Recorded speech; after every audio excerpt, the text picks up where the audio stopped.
waa'ee dubbachuun isaa kan nama tiicimu turban kana dhagaas daawwachaas dhufaa jirra.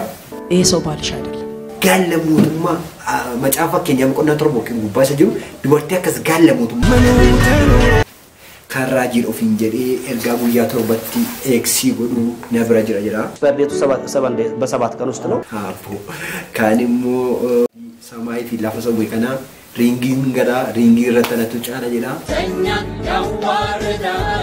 kan immoo afaan haaraa kana karaa adda addaa dubbachuun nama qaanessaa jira. Yesus Kristus geetaan gooftaatti kan jaalatamtan daawwattoota daandii wangeelaa yooyyaa akkam jirtu nagaan gooftaa keenya Kiristoos bakka afaan jirtanitti isiniif haa baay'atu. Baay'een keessan jaalala keessan karaa adda addaa nutti agarsiisaa jirta. Kan social media keenya follow nu gochaa jirtu, kan immoo YouTube keenya subscribe nu gochaa jirtu, jeedarbe keessayyuu subscribe 100 nu gootanii jirtu. Waaqee guddaa isin haa eebbisu. Ammas viidiyoo kana wal ilaaltan share gochaa isin jechuun barbaada. Mee jalqaba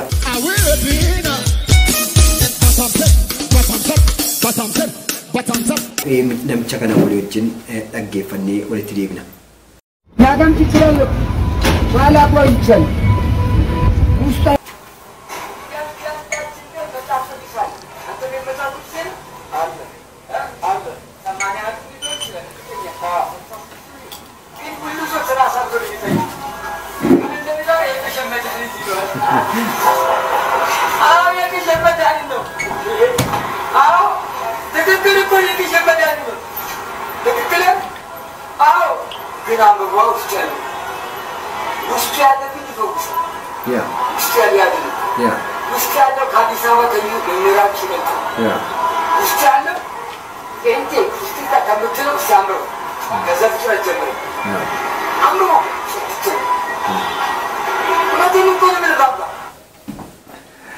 namicha kana waaqayyo karaa adda addaa fayyadamee dhugaa wangeelaan dubbata.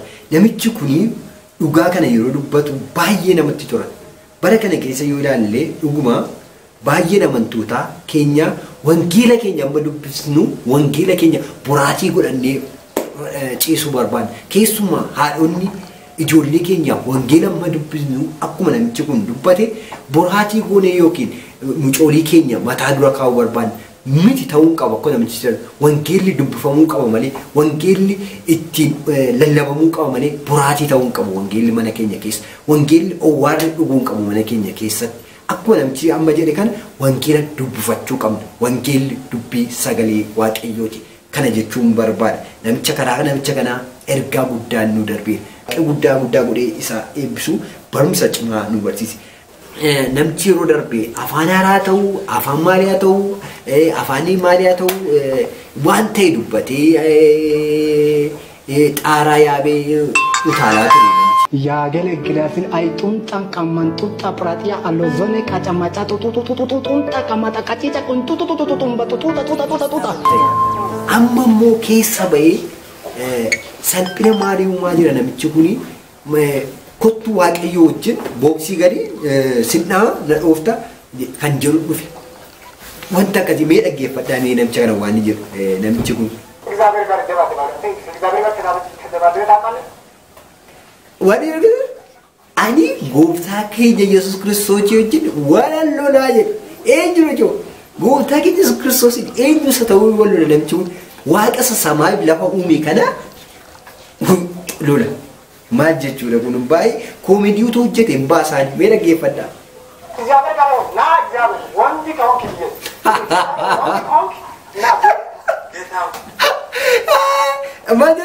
Naa wanti koonk irraama isaa godhate beekaa irraama walloloo wajjin godhate naa wanti koonk dhugaa waaqayyo baay'ee nama gaddisiisa. Namichi kun tokko koomedii hojjete hin baasaan garuu yeroo waaqayyootiin akkas jedhu kottu ringina gara waaqayyo wajjin wal lolaanii minaamin jedhee waaqayyo loluu miti waaqayyoon arguu mayyuu hin danda'u.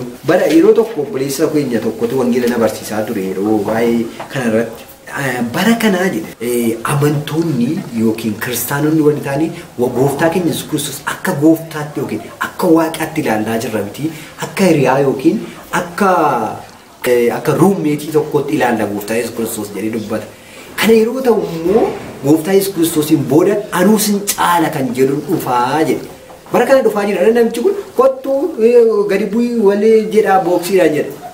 Dhufaa jira ammas baay'een keenya paastoroonni baay'ee argaa raajoonni baay'ee amma kaanii jiran ani akkuma waaqayyootti sagadamaa fi akkuma waaqayyootti jigreeffatamaa fi kun kan ta'u gaafa wangeelicha dubbisuu dhiisnudha. Kanaafidha jalqaban nagaan wangeela dubbisaa wangeela buraatii godhachuu dhiisaati dubbisaa kanan jechuu barbaadee jechuudha. Asirratti kan baay'ee na gaddisiise yookiin kan baay'ee na dhiphise maadha yoo jettanii ilaaltanii YouTube chaanaalii sana namicha sana dhaqee interview godhe. YouTubein kun yeroo baay'ee kiristaana yookiin pheenxee warra jedhaman baay'ee morma, baay'ee cabsuu barbaada, baay'ee balleessuu barbaada. Sababa isaas ni hingaa. Sababni dura yeroo darbe Yoonaattaan irratti nama birrii kennaa, dargaggoota birrii kennaa, birrii waan kennuu fakkeessee yeroo sana miidiyaatti dhiyeessa malee hafuurri waaqayyoo waan hojjetu yoo hin qabu, hafuurri waaqayyoo nama caatii keessaa, dhugaatii keessaa baasu hin jiru jedhanii Yoonaattaan irratti kaaniif. Nama dhuunfaadha waan ta'eef callisnee dhiisne yeroo sana darbanii immoo Paaster Daawit yookiin Bishoop Daawit irratti kaanii ture. Bishoop Daawit tabaarrada kan jedhu faarfannaa isaa irratti nama jaraateetu na jaraateeru jedhee dargaggeessi tokko ka'ee dubbachaa ture. Kun yeroo isaan dubbatan hin callisne uniifi yeroo baay'ee kiristaanonni keenya nuyi deebii namaa laachuu nama dhuunfaa irratti nu barbaachisu waan ta'eef amma immoo keessa ba'anii wangeela warri lallaban yookiin dubbii waaqayyoo warri barsiisan kuni dogoggora irra jiru jedhe raajii ta'u tajaajiraa ta'u namicha kana kaasee kun ifarratti baase. Kanaaf iyyuu amma sintan hima daawwattoonni dhaggeeffachaa jirtan YouTube chaanaalii akkasii maal dhaxanii subscribe goof maal dhaxanii miseensa taatuuf maal dhaxanii view baayistuuf maal namoota bira akka ga'u sheerii gootu. Miidiyaan kiristaanaa baay'ee jiru. Baay'ee miidiyaa kiristaanaa kan wangeela lallabanii kan interview nama godhanii kan nama barsiisan isaaniin dhaqaa subscribe godha isaaniin dhaqaa share godha warra wangeela barsiisan dhaqaa barsiisaa wanta akkasii dhaaba miidiyaa akkasii warra kiristaanummaa keenya miidhan warra tajaajiltoota irratti kaan warra maqaa waaqayyoo akkattiin balleessan kana keessa unsubscribe godhaati baati miidiyaa kiristaanaa kamiyyuu hundayyuu subscribe godhaati isaan dhaggeeffadhaa jechuun barbaada daawwattoota keenya.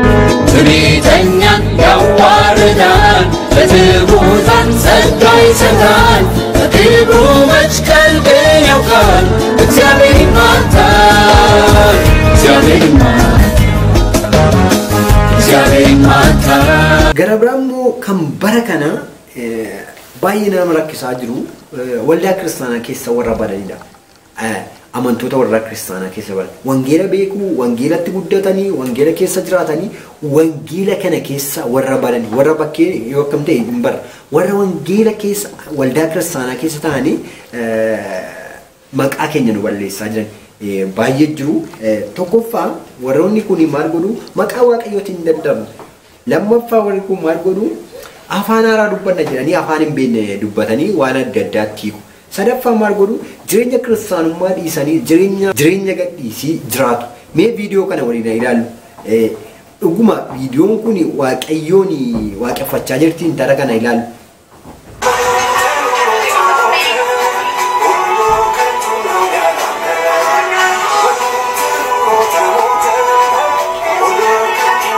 Barbaadu kana fitu. Faarfannaa kana baay'ee jaalladha. Baay'ee isaa dhaggeeffachuun barbaadu. Faarfannaa nama baay'ee jaalladhu. Faarfannaa kafaa miidhagsaadha. Kafaa baay'ee jaalladha. Asirratti waa'ee faarfannaa kana baay'ee namoonni baay'ee ittiin eebbifanii. Niitii kana yoo ilaaltan namni baay'ee amma faarfannaa kana dhaggeeffata miti. Baay'een isaanii pheenxeen akkas yoo ta'e maali pheenxee mayyuu ta'uu dhiisne kan jedhu mee koomentii isaa dubbisaan ture kanarratti. Ilaaltanii tuuti qaama ishee agarsiisti. Sarbaa ishee agarsiisaa jirti. Sarbaa ishee qullaa teessee faarfannaa kana faarfatti. Dhuguma namni kana ilaalu dhiira miti dubartiin hundi kana ilaaltu faarfannaa kana dhaggeeffatti immoo viidiyoo ishee ilaalti. Kanaafiyyuu wanta akkasii gaalla mootummaa macaafa fakkeenyaaf qonnaa torba yookiin gubbaa isa jiru dubartii akkas gaalla mootummaa dhiira barbaachaadha kan isheen akkas godhu. Sittan dhimma dhugaa dubbachuuf dubartiin kun faarfannaa sana hafuura qulqulluu keessa taatee faarfattu ta'uudhaan dhiira barbaaddeetu kan isheen baate jechuu nan barbaadaa jechuudha. Kanaafidha. Wanta akkasiifaa jira. Kana jechuun jireenya kiristaanummaa namoota jiraachaa hin jirre. Kan jireenya kiristaanummaa dhiisanii gadhiisii irra jiranidha jechuudha. wangeela sin fakkaatanii warra waldaa kiristaanaa keessa badan jechuu hin dandeenye warra akkasiidhaan waaqayyo guddaa siif isu yoo dandeesse dhiifama gaafadhu kana amantootas wal dhiifama gaafadhu warra karaa kee muufatame karaa kee dudduubatti deebi'ee walitti dhiifama gaafachuun jira faarfannaan kun kan bahe waa'ee nuuta noora yaadantee jedha gooftaan irra jireenyi hin jiru kan jedhu faarfannaa kafaan dhuguma gooftaan irra immoo jireenyi hin jiru isheen garuu gooftaan irra jireenyi hin jiru osoo hin ta'in qaama koo kana ara jireenyi hin jiru kan jedhu ibsaa jirti natti fakkaata waaqa guddaa ishee fadhiisuu jechuu barbaadeetanii faarfannaa kana guutuu isaa dhiise bara kana immoo kan baay'ee nu rakkasaa jiru afaan haaraan beenne dubbataniitu nu jeeqaa jiru bara kana afaan haaraan hin beenne dubbatanii nu jeeqaa jiru obboleessa keenya kana mee walii wajjin dhaggeeffannee aduun. Hallelujah! Baakabaatee beenimis morba shiba bababaaya. እምወዳት ሚስቴ ናት የምድረ በዳ ሚስቴ አቢጌል የተወደደች ሚስቴ ኢየሱስ ክርስቶስ ጌታ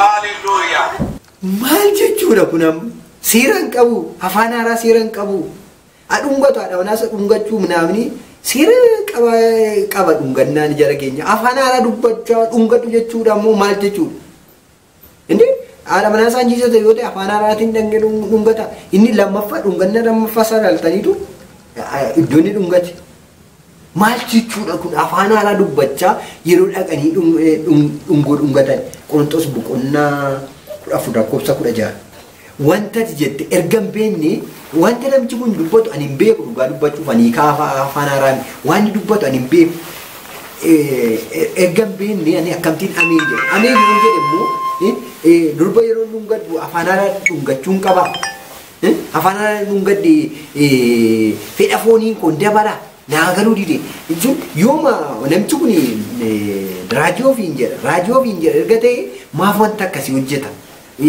wangeelicha nu banne yoo ta'e dhiisu miidiyaan safuu qaba aadaan safuu qaba maanni afaan haaraa dubbatee dubartii kana dungachuun naaf hin galle maaf akka wanta akkasii hojjechuu barbaade warra akkasiitu waldaa kiristaanaa keessa badanii kan nu balleessaa jiran warra akkasiina jechuu barbaadeetan warra akkasii waldaa kiristaanaa keessa ta'anii callisanii waldaa kiristaanaa balleessaa jiru jechuu barbaadeetan gara biraan mee walii wajjin ayyaadu ከሰባት ቀን በኋላ ኤክስፓየርድ ያደርጋል ስለዚህ ተመለስና ናና እንደገና አስተምብዬ የሚለው ነገር ትንሽ ግራ አጋብቶኛል ከራ ዲቫይን ሾው kan jedhamu karaa obboleessa keenya tokko raajiin maqaan isaa dheeraa ani maqaa masaayyuu dubbachuun natti dheerata maqaan isaa Ambaasaadder Ashannaa fi Nabiyyi minaan maqaa dheeraan ta'e tokko ergaanan dabarsu ergaan waaqayyoon natti immoo guyyaa torbaffaa irratti eksii godha yookiin guyyaa torbaffaa irratti ergaan dubbadhu suni hin xumuramaa jedha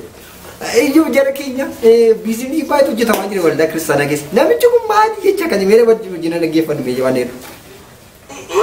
ዝም ብሎ ይመጣል አሁን ምን ተዘገየብኝ ነገሩ ቆየብኝ እንደው ወዴት ይሻለኛል ምናምን ሰዎች ካሉ ደፍተራቸውን ይዙ ደፍተር ፍለተኒ ማለቁ ነምቻ ጦንቃይ ደሞን inni hojii waaqayyoo keessa galee waaqayyo guyyaa akkasii ta'a jedhee murteessee taanaan inni waan guyyaa torbatti jijjiiree guyyaa torbatti dhufee yookiin jijjiiruu hin danda'u namichi kun maaf akka inni wanta akkasii waan wal kiristaaniin jedhee tokko dubbata naaf hin ያላቸው ላይ በሰባት ቀን ከክቤ ተነብያለሁ ካልተፈጸመ በሚቀጥለው ተነብይለታል ኤክስፐሪመንቱ በሰባት ቀን ውስጥ ነው ከዛ በኋላ ተነብይለታል ነው የሚቀጥለው ቀን ነው ይስተካከል ለምን ያሳራሩ ሰውየው ነገፈዳ guyyaa torbaffaratti dubbadhaa fi raajitu guyyaa torbaffaratti ergaan sun hin ta'u taanaan deebiin guyyaa torbaffaatti dhufan amma nan dubbadhaa fi guyyaa torbaffaatti waaqayyo erga jecha faansaa guyyaa guyyaan hin jijjiiru yookiin guyyaa torbaan hin jijjiiru waan daandiif ta'a jedhu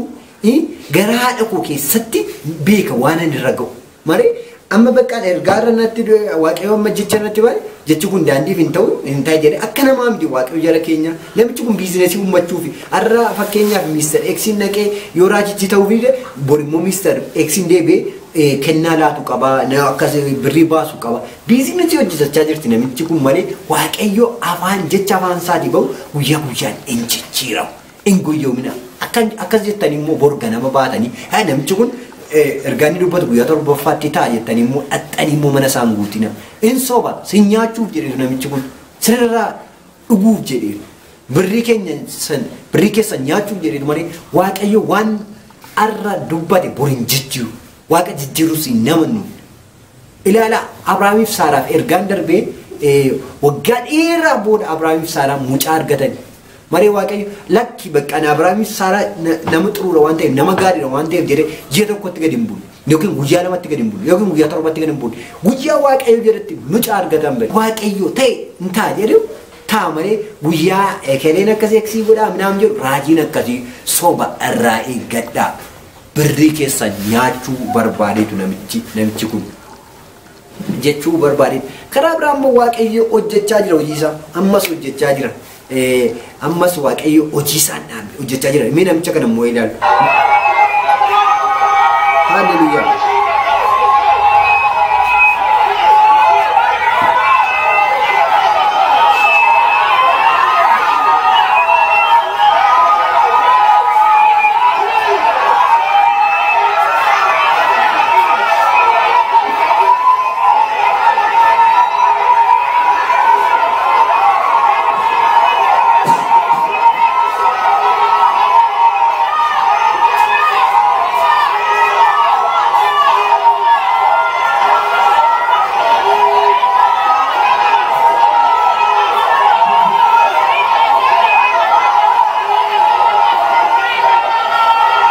Hallelujah.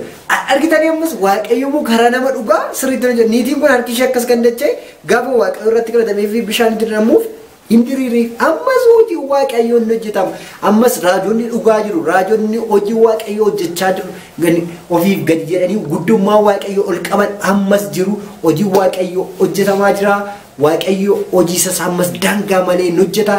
Raajonni dhugaa jiru, raajonni sobduu jiru irraa of eeggadha. Waaqayyo guddaa godhee sinaa eebbisu eebbifama amma torban gaarii nagaatti. Waaqayyo tol fudhadhaa eebbas fudhadhaa. Waaqayyo sinaa eebbisu sinaa eegus. Waaqayyo fuula isaa siniif haa ibsu sinitti araaramus. Waaqayyo fuula isaa gara keessanitti haa deebisu nagaa isaa isiniif haa kennu. Maqaa Waaqayyo Abbaatti kan Ilmaatti kan Hafuura Qulqulluuttis Waaqayyo tokko. Ameen.